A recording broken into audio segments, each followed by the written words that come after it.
ನಮಸ್ತೆ ವೀಕ್ಷಕರೇ, ನ್ಯೂಸ್ 18 ಡಿಜಿಟಲ್ಗೆ ಸ್ವಾಗತ. ನಾನು ನಿಮ್ಮ ಮುನಿರಾಜು.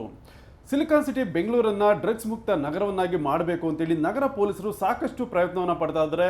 ಅದರಲ್ಲೂ ಪ್ರಮುಖವಾಗಿ ನಗರದ ಎಲ್ಲ ಠಾಣಾ ವ್ಯಾಪ್ತಿಯಲ್ಲೂ ಕೂಡ ಡ್ರಗ್ಸ್ ಮತ್ತು ಗಾಂಜಾ ಸಪ್ಲೈ ಜಾಲಗಳೇನಿದೆ ಅದನ್ನು ಪತ್ತೆ ಮಾಡಿ ಆರೋಪಿಗಳನ್ನು ಬಂಧಿಸುವಂಥ ಕೆಲಸವನ್ನು ಕೂಡ ನಿರಂತರವಾಗಿ ಮಾಡ್ತಾ ಇದ್ದಾರೆ. ಪೊಲೀಸರು ಎಷ್ಟೇ ಕೆಲಸ ಮಾಡ್ತಾ ಇದ್ರು ಕೂಡ ನಗರಕ್ಕೆ ಮತ್ತೆ ಡ್ರಗ್ ಪೆಡ್ಲರ್ಗಳ ಒಂದು ಹಾವಳಿ ಕಾಡ್ತಾನೆ ಇದೆ ಮತ್ತು ಕೋಟಿ ಡ್ರಗ್ಸ್ ಕೂಡ ಪತ್ತೆ ಆಗ್ತಾ ಇದೆ.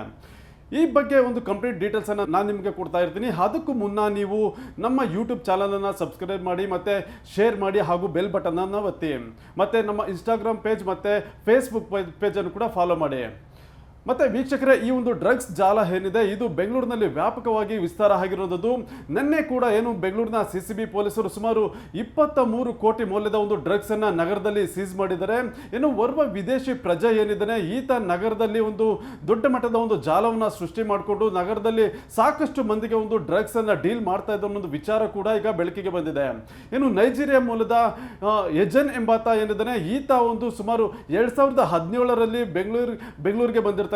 ನಂತರ ಬೆಂಗಳೂರಿಗೆ ಬಂದ ಆರೋಪಿ ನಗರದಲ್ಲಿ ಒಂದು ಸಣ್ಣ ಪುಟ್ಟ ಕೆಲಸವನ್ನ ಮಾಡ್ಕೊಂಡಿದ್ದ. ಆದ್ರೆ ಈ ಒಂದು ಕೆಲಸ ವರ್ಕೌಟ್ ಆಗೋದಿಲ್ಲ ಅಂತೇಳಿ ನಂತರ ಆತ ತನ್ನ ಹಿಂದಿನಂತೆ ಒಂದು ಮಾದಕ ವಸ್ತುಗಳ ಜಾಲವನ್ನ ವಿಸ್ತಾರ ಮಾಡೋದಕ್ಕೆ ಕೂಡ ಮುಂದಾಗಿದ್ದಾನೆ. ಈತನಿಂದ ಸುಮಾರು 1 kgಗೂ ಅಧಿಕ ಮೌಲ್ಯದ ಒಂದು MDMA ಕ್ರಿಸ್ಟಲ್ ಹಾಗೂ 1000ಕ್ಕೂ ಹೆಚ್ಚು ಒಂದು ಎಕ್ಸೆಟಸಿವ್ ಪಿಲ್ಸ್ ಏನಿದೆ ಅದನ್ನ ಜಪ್ತಿ ಮಾಡಿದರೆ ಹಾಗೂ 2 kgಕ್ಕೂ ಅಧಿಕ ಒಂದು ಡ್ರಗ್ಸ್ ತಯಾರಿಕೆ ಮಾಡುವಂಥ ಒಂದು ವಸ್ತುಗಳೇನಿದೆ ಅದನ್ನು ಕೂಡ ಈಗ CCB ಪೊಲೀಸರು ಜಪ್ತಿ ಮಾಡಿದ್ದಾರೆ. ಇವುಗಳ ಒಟ್ಟು ಮೌಲ್ಯವೇ ಸುಮಾರು 23 ಕೋಟಿ ಅಂತೇಳಿ ಈಗ ಗೊತ್ತಾಗಿದ್ದು, ಇದ್ರ ಬಗ್ಗೆ ಈಗ CCB ಪೊಲೀಸರು ಕೂಡ ತನಿಖೆಯನ್ನು ಕೂಡ ಮಾಡ್ತಾ ಇದ್ದಾರೆ. ಈ ಒಂದು ಆರೋಪಿ 2017ರಲ್ಲಿ ಒಂದು ಬಿಸ್ನೆಸ್ ವೀಸಾದಡಿ ಒಂದು ಶ್ರೀಲಂಕಾದಿಂದ ಒಂದು ಬೆಂಗಳೂರಿಗೆ ಬರ್ತಾನೆ. ನಂತರ ಇಲ್ಲಿ ಸುಮಾರು ವರ್ಷಗಳಿಂದ ಒಂದು ಬೇರೆ ಕೆಲಸವನ್ನು ಮಾಡ್ಕೊಂಡಿದ್ರು ಕೂಡ ಅದರ ಜೊತೆಗೆ ಈ ಒಂದು ಡ್ರಗ್ಸ್ ಅನ್ನು ಕೂಡ ಮಾರಾಟ ಮಾಡ್ತಾ ಇದ್ದ ಒಂದು ವಿಚಾರ ಕೂಡ ಬೆಳಕಿಗೆ ಬರುತ್ತೆ.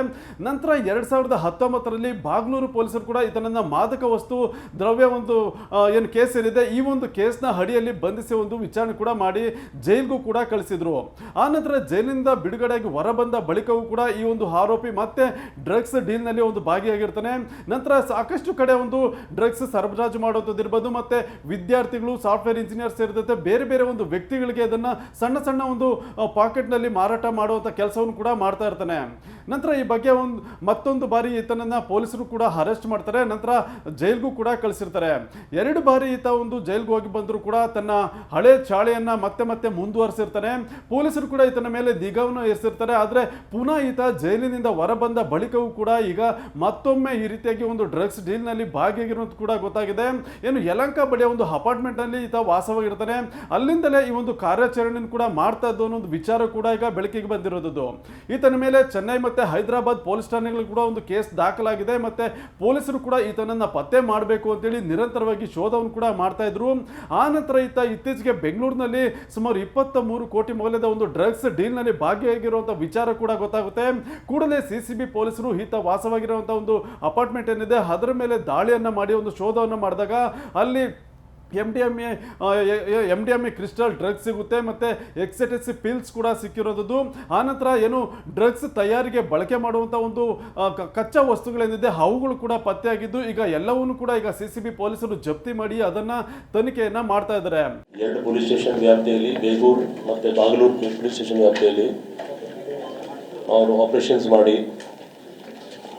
ಒಟ್ಟು 23.74 crores ವರ್ತ್ ಡ್ರಗ್ಸ್ದು ಅವರು ಸೀಸ್ ಮಾಡಿದ್ದಾರೆ ಮತ್ತು ಒಬ್ಬ ಫಾರಿನ್ ನ್ಯಾಷನಲ್ಗೆ ಅರೆಸ್ಟ್ ಮಾಡಿದ್ದಾರೆ. ಇದು ಬೇರೆ ರೀತಿಯಿಂದ ಇದೆ. 11 kg 640 gram MDMA crystals, 1040 ecstasy pills, 2 kg 235 gram raw materials, ಇದೆಲ್ಲ ಸೇರಿ 23 ಕೋಟಿ 74 ಲಕ್ಷ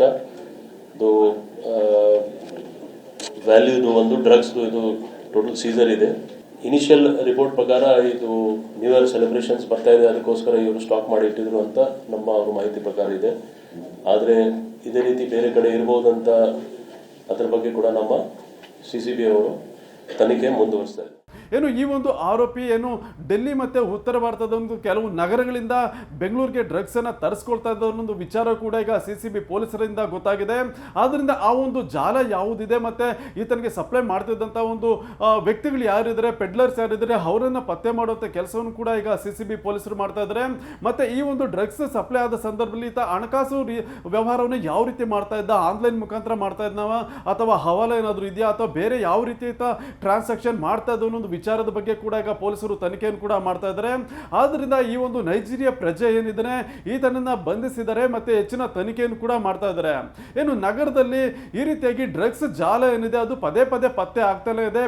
ಮತ್ತೆ ಪೊಲೀಸರು ಕೂಡ ಈ ಒಂದು ಡ್ರಗ್ಸ್ ಜಾಲವನ್ನು ಮಟ್ಟ ಹಾಕಬೇಕು ಮತ್ತೆ ಬೆಂಗಳೂರನ್ನ ಡ್ರಗ್ಸ್ ಮುಕ್ತ ನಗರವನ್ನಾಗಿ ಮಾಡಬೇಕು ಅಂತೇಳಿ ಒಂದು ಘೋಷವಾಕ್ಯವನ್ನು ಇಟ್ಕೊಂಡು ಸಾಕಷ್ಟು ಕಡೆ ಏನು ಕಾರ್ಯಾಚರಣೆಯನ್ನು ಕೂಡ ಮಾಡ್ತಾ ಇರ್ತಾರೆ.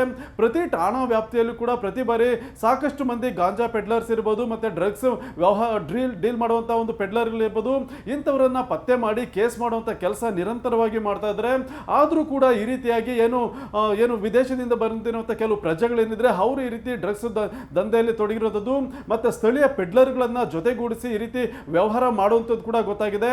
ಆದ್ರಿಂದ ಈಗ CCB ಪೊಲೀಸರು ಮತ್ತೆ ಸ್ಥಳೀಯ ಪೊಲೀಸರು ಏನಿದ್ರೆ ಅವರು ಈ ರೀತಿಯಾಗಿ ಇಂಥ ಒಂದು ದೊಡ್ಡ ಒಂದು ಡೀಲ್ ಮಾಡುವಂಥ ಒಂದು ಪೆಡ್ಲರ್ಸ್ ಏನಿದ್ರೆ ಅವರನ್ನ ಪತ್ತೆ ಮಾಡಿ ಕೇಸ್ ಮಾಡುವಂಥ ಕೆಲಸವನ್ನು ಕೂಡ ಈಗ ನಿರಂತರವಾಗಿ ಮಾಡ್ತಾ ಇದ್ದಾರೆ. ಇದು ಇವತ್ತಿನ ವಿಶೇಷ. ಮುಂದೆ ಇದೇ ರೀತಿಯ ಸುದ್ದಿಗೋಸ್ಕರ ನೋಡ್ತಾ ಇರಿ News18 ಡಿಜಿಟಲ್ ಕನ್ನಡ. ನಿರ್ಭೀತ, ನಿಷ್ಪಕ್ಷಪಾತ, ವಿಶ್ವಾಸಾರ್ಹ ಸುದ್ದಿಗಳಿಗೆ ಮತ್ತೊಂದು ಹೆಸರಾಗಿರೋ News18 ಕನ್ನಡ ಈಗ ಆಪ್ನಲ್ಲೂ ಲಭ್ಯ ಇದೆ. ದಯವಿಟ್ಟು ಇಲ್ಲಿರೋ QR ಕೋಡ್ ಅನ್ನ ಸ್ಕ್ಯಾನ್ ಮಾಡಿಕೊಂಡು ಆಪ್ ಡೌನ್ಲೋಡ್ ಮಾಡೋದಕ್ಕೆ ಮರಿಬೇಡಿ. ನಿಮ್ಮ ಬೆಂಬಲ ಹೀಗೆ ಸದಾ ನಮ್ಮೊಂದಿಗಿರಲಿ. ಧನ್ಯವಾದ.